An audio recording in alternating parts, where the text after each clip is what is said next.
वही बेटा जो शादी से पहले पूरी पूरी रात दोस्तों के साथ रहता था, आपको कोई प्रॉब्लम नहीं। वो बेटा अगर 2 घंटे अपने बेडरूम में बीवी के साथ बैठ के उसने टीवी देख लिया तो आपको प्रॉब्लम है। या वही प्रॉब्लम बेटा स्टार्ट अगर होगी। बच्चों के साथ बाहर जाके डिनर पे जा रहा है, उसके साथ बच्चों के साथ अपनी, उसका आपको प्रॉब्लम है। क्यों?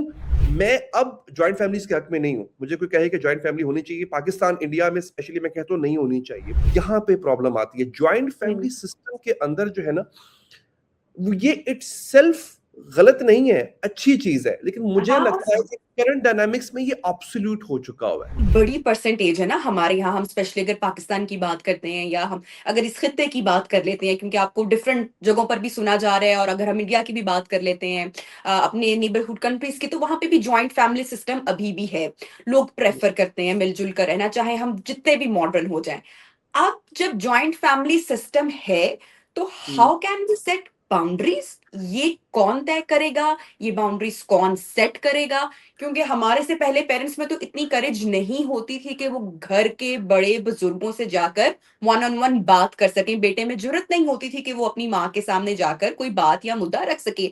आजकल जैसा कि आपने बात किया कि जो हमारी जनरेशन है वो भी बहुत फ्लेक्सिबल है, या लोगों में चेंजेस आ रहे हैं। अब जब इकट्ठे रहना है तो उसके लिए बाउंड्रीज क्या होनी चाहिए कि घर का माहौल, एनवायरनमेंट, वो तमाम मामला खराब ना हो? मैं यहाँ पे एक जुमला कहूंगा और ये डिफाइन करेगा बाउंड्री को। हम्म। देखिए, बाउंड्री वो नहीं होती है जो आप अनाउंस करते हैं। हम्म। बाउंड्री वो होती है जो आप टॉलरेट करना बंद कर देते हैं, उसे बाउंड्री कहते हैं। हमारे यहाँ लोग इसको गलत मतलब ले लेते हैं, और फिर जो बच्चे होते हैं, यानी जो यंगर जनरेशन होती है, वो अपने माँ बाप से बदतमीजी शुरू कर देती है, वो मिसबिहेव करना शुरू कर देती है, वो रूड हो जाती है उनसे, वो उनके आगे बदतमीजी शुरू कर देती है। ये बाउंड्री नहीं होती है, that's you showing your character. Boundary है कि अगर आपके घर में कोई ऐसी रिवायत है जो गलत है, और आप उस रिवायत को आगे पास ऑन करना बंद कर देते हो। लेट्स, मैं पेरेंट बन गया, मेरे घर में कोई ऐसी रिवायत थी जो मुझे लगता है कि अननेसेसरी थी, गैर जरूरी थी, गलत थी, इसका नुकसान हो रहा था, तो उसका मैंने बाउंड्री क्या सेट की, मैंने उसको पास ऑन नहीं किया अपनी अगली जनरेशन को। एक हम्म। दूसरा ये कि आपको अगर लग रहा है कि ये बाउंड्री या ये रिवायत या ये चलन, ये सही नहीं है, तो आप उसको प्रैक्टिस करना बंद करो। पेरेंट्स में टॉक्सिसिटी, घर के बुजुर्गों में टॉक्सिसिटी कब ज्यादा होती है? हम्म। कि जो सारा टॉक्सिसिटी का मसला है ना, ये कंट्रोल का मसला है नबिया। और मोस्टली तब हम्म। होता है जब कुछ एंटर होता है, जैसी फैमिली के अंदर हमने देखा है कि वो जो सारी टॉक्सिसिटी समेट के रखी होती है उन्होंने, वो निकलती है कुछ शख्स पे जो तकरीबन अजनबी है। तकरीबन क्या, अक्सर अजनबी होता है वो, हम्म। जिसको ये तक मालूम नहीं होता कि घर में लोग कैसे रह रहे हैं, घर के अंदर कितने कमरे हैं, कौन सी चीज कहाँ पड़ी हुई है। उस शख्स के एंटर होते ही, आई एम टॉकिंग अबाउट बहू, I am talking about newly yes, वेडेड जिनको ब्राइड। हमेशा आउटसाइडर तस्वुर किया जाता है। एग्जैक्टली, यहाँ तक कि मेरे पास, जब मैं कोचिंग कर रहा होता हूँ, मेरे पास ऐसे भी केसेस आते हैं नबिया कि ताया की बेटी है, खाला की बेटी है, अपनी हम्म। अपनी अपना खून है, उस तक हम्म। को आउटसाइडर ट्रीट किया जाता है। वहां पे जो जमाने भर की टॉक्सिसिटी उन्होंने अब्सॉर्ब की होती है, वो सारी उस अकेली जान पे निकलनी होती है, उसे एक लड़की पे हम्म। निकलनी होती है। और फिर होता ये है कि वो एक एक तरह का गैंगअप होता है, बेटा भी हम्म। साथ मिल जाता है, सब साथ मिले होते हैं। और मुझे आज तक की बात समझ नहीं आती है। हाँ, मैं मानता हूँ कुछ लड़कियां भी इस नियत से आती हैं कि उन्होंने घर पे जाके जो है वो उन्होंने घर का कंट्रोल संभालना है, बिकॉज इट्स अ या। Power, it's struggle of power. लेकिन मुझे हम्म। वाकई समझ नहीं आता कि आपको क्या लगता है कि कोई लड़की इतनी बेवकूफ होती है, ये जानते हुए भी कि वो एक पराई जगह पे जा रही है, वो हम्म। एक अपना घर छोड़ के जा रही है, वो एक ऐसी जगह पे जा रही है जहां पे ऑलरेडी कुछ लोगों का राज है, सास का हम्म। किंगडम है, वो राज है, और वो जाती चैलेंज करेगी आपको। वो क्यों करेगी चैलेंज? आप इतना थ्रेटन फील क्यों करती हैं?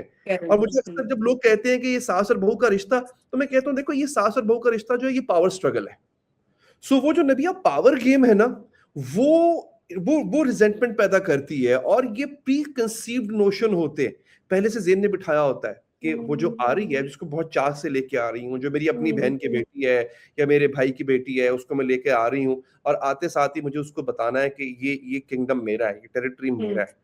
यहाँ पे प्रॉब्लम आती है ज्वाइंट फैमिली सिस्टम के अंदर जो है ना, ये इटसेल्फ गलत नहीं है, अच्छी चीज है, लेकिन मुझे हाँ, लगता है कि करंट डायनामिक्स में ये ऑब्सोल्यूट हो चुका हुआ है। और मैंने, इसका पता नहीं, बड़े मजे की बात आपको यहाँ पे शेयर करूंगी कि मैंने अपनी बहुत सारी फ्रेंड्स से, कॉलीग से ये सुना कि जब उनकी शादी हुई और शादी में दो दो तीन तीन बच्चे भी हो गए, और कई साल गुजर गए तो वो खवातीन मुझे बताती है कि जो उनकी सास है वो अभी तक किचन का होल्ड सिर्फ इसलिए नहीं छोड़ना चाहती हैं क्योंकि उनको लगता है कि she is the queen of the house और वो वहां पे उसको उसका स्पेस नहीं देती। और जब भी बहू आने की कोशिश करती हैं, हालांकि हमारे पास बहुत सारी ऐसी भी कहानी है जहाँ पे बहुएं ही किचन को कर रही होती है, लेकिन जहां पर पावर गेम की बात आती है जो जिसका जिक्र आप कर रहे हैं, वहां पे जो सास है वो एक सर्टेन चीज अपने कंट्रोल से कभी भी जाने नहीं देगी, चाहे वो फाइनेंसेस हो या वो किचन का होल्ड हो, सिर्फ ये बताने और जताने के लिए कि still I am the queen of the house. Yes yes yes. और ये बहुत बहुत प्रॉब्लम रहता है हमारे देशियों में। मेरे इंडियन और पाकिस्तानी सोसाइटी में एक बात आपको बता दूं, जो कि because I talk to people who are from India, वो इंडियंस जो बाहर रह रहे हैं, पाकिस्तानी से बहुत बात होती है मेरी। यकीन जानिए सेम डायनामिक्स है, सास बहू के इन लॉज के कोई डिफरेंस नहीं है। पाकिस्तान के की जो सास है वो भी वैसी ही है जैसे इंडिया की सास है, अच्छी भी बहुत है। सिर्फ लोग ये ना समझे कि मैं सिर्फ बहू की सास साइड लेता हूँ, मैं सास की बात नहीं करता, बहुत बहुत अच्छी भी है। बट अनफॉर्चुनेटली वो जो एक कंट्रोल का पैटर्न है वो हमें नजर आता है 80% सासों में। और बहू में कहाँ नजर आता है? बहू का प्रॉब्लम क्या होता है? वो जब आती है, एक एक शादी में एंटर होती है, जब उस घर में जाती है, तो उसको भी उसकी माँ ने ये सिखा के भेजा होता है that you have to keep your guard up. क्योंकि एक एक वो अगेन प्री कंसीव्ड नोशंस हैं ये, कि सास अच्छी तो नहीं होगी, you have to fight for your right, तो तुम्हें सास से लड़के लेना पड़ेगा। और और सबसे बड़ा हमारे चीज, ड्रामास ऐसे हैं, हमारी सराउंडिंग्स ऐसी हैं, हमारे आसपास का सारा कल्चर इन्वायरमेंट माहौल ऐसा है कि हमने वो बता दिया हुआ है, जो आप कहते हैं ना कि प्री कंसीव्ड एक नोशन है कि हमने सोच लिया है कि इसके साथ ही मुकाबला है। एग्जैक्टली। और पावर शेयरिंग जो है ना, उसका कोई फॉर्मूला आज तक हमने नहीं दिया। हमने ज्वाइंट फैमिली दी है, अनफॉर्चुनेटली हमारे कल्चर ने ज्वाइंट फैमिली इंट्रोड्यूस की, लेकिन हमने उस ज्वाइंट फैमिली में पावर शेयरिंग कैसे होगी वो नहीं बताया। पावर जो है वो रिजाइड कर रही है एक एंटिटी के पास, और वो है सास या ससुर। वहां पे रिजाइड कर रही होती है, वो पावर सेंटर है वहां से पावर जो है वो डेलीगेट होगी बाकी सबको। अब प्रॉब्लम ये होता है, अब जो बहू आ रही है वो उस बेटे की शरीके हयात है जो घर का करता धरता बन गया, जवान हो गया, कमा भी रहा है पैसे, घर लेकर आ रहा है पैसे। अब उसको तो नई फैमिली रेस करनी है। अपनी नई फैमिली रेस करने के लिए उसको टाइम भी देना पड़ेगा, अपनी बीवी को, बच्चों को, उसको फाइनेंसेस भी खर्च करना पड़ेंगे। तो एक फैमिली की अरेंजमेंट में एक फर्क पड़ेगा बहुत बड़ा। अब वहां से बुरा कौन बनेगा? बुरा बनेगी बहू, क्योंकि वही बेटा जो शादी से पहले पूरी पूरी रात दोस्तों के साथ रहता था, आपको कोई प्रॉब्लम नहीं था, वो बेटा अगर 2 घंटे अपने बेडरूम में बीवी के साथ बैठ के उसने टीवी देख लिया तो आपको प्रॉब्लम है। कि प्रॉब्लम वही बेटा स्टार्ट अगर होगी। बीवी के साथ बाहर जाके डिनर पे जा रहा है, उसके साथ बच्चों के साथ अपनी, उसका आपको प्रॉब्लम है। क्यों? क्योंकि वो दोस्त आपके लिए थ्रेट नहीं थे।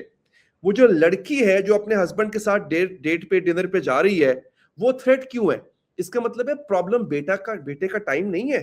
आपको बेटे का टाइम नहीं चाहिए, आपको प्रॉब्लम है उस लड़की के आपके किंगडम को टेक ओवर करने से। सो आप जो कह रहे हो ना, भाई मेरा बेटा मुझे टाइम नहीं दे रहा, वो बेटा तो शादी से पहले भी दोस्तों में बैठा होता था। So why now, why are you crying now? सारी पावर स्ट्रगल होती है। अब जो मैं कहता हूं ना, मैं अब ज्वाइंट फैमिलीज के हक में नहीं हूं। मुझे कोई कहे कि ज्वाइंट फैमिली होनी चाहिए, पाकिस्तान इंडिया में स्पेशली मैं कहता हूं नहीं होनी चाहिए। प्लीज आप शादी करो, भले एक काम करो, जो शादी पे पैसा खर्च करना होता है ना, मत करो। सिंपल शादी करो और उसी का, उन्हीं पैसों का अपने बेटे को अलग घर लेके दे दो एक। क्योंकि आजकल हमारे यहाँ इतनी बड़ी बड़ी शादियां होती हैं जितने में घर आ सकता है एक अच्छा घर। क्यों? क्योंकि आज की लड़की जो आ रही है वो इमोशनली अवेयर है, उसके पास एक्सेस टू इंफॉर्मेशन है, हर तरह की लीगल इंफॉर्मेशन भी उसके पास है कि उसके राइट्स क्या है। वो अब दब के रहने वाली है नहीं। तो आते साथ ही फ्रिक्शन तो होगी। अब जब फ्रिक्शन होगी तो आपने कोई पावर शेयरिंग का, हमारे यहाँ कहते थे ना पॉलिटिक्स में पावर शेयरिंग फार्मूला, कोई घर में पावर शेयरिंग फार्मूला तो है नहीं कि देखें जी बहू की ये राइट्स होंगे या बहू की ये, बहू की इतनी अथॉरिटी होगी, सास की इतनी अथॉरिटी होगी, तो वो तो है नहीं। तो जब आपने वो स्ट्रक्चर नहीं बनाया अभी तक, तो इसका मतलब है कि ये जो सिस्टम है फैमिली, ज्वाइंट फैमिली सिस्टम का, ये अब नहीं चल सकता। तो मेरा, आप यूं कह लें कि मैं ऐसे वर्डिक्ट्स देता नहीं होता, बट अब की बार मेरा वर्डिक्ट ये है कि इस जमाने में, चाहे आप पाकिस्तान में, इंडिया में रह रहे हैं, या पाकिस्तानी इंडियन होने के नाते आप मुल्क से बाहर रह रहे हैं, do not go for joint family system. लेकिन इससे पहले कि आप एक सवाल पूछें, मैं चाहूंगा ये सवाल आप खुद ही मुझसे पूछ लें। मैंने ऐसे केसेस भी देखे हैं नबिया, जहां पे एक फैमिली है, वो कनाडा, अमेरिका में रह रही है, यूके में रह रही है, पेरेंट्स रह रहे हैं उनके इंडिया में, पाकिस्तान में, हम्म, और उसके बावजूद जो उसके कॉर्ड्स है ना, वो पेरेंट्स हिला हम्म, रहे हो। लड़का हम्म, एक एक छोटी सा डिसीजन भी पीछे फोन करके जो है वो पूछता है, फिर लेता है। यहां तक भी हो रहे हैं।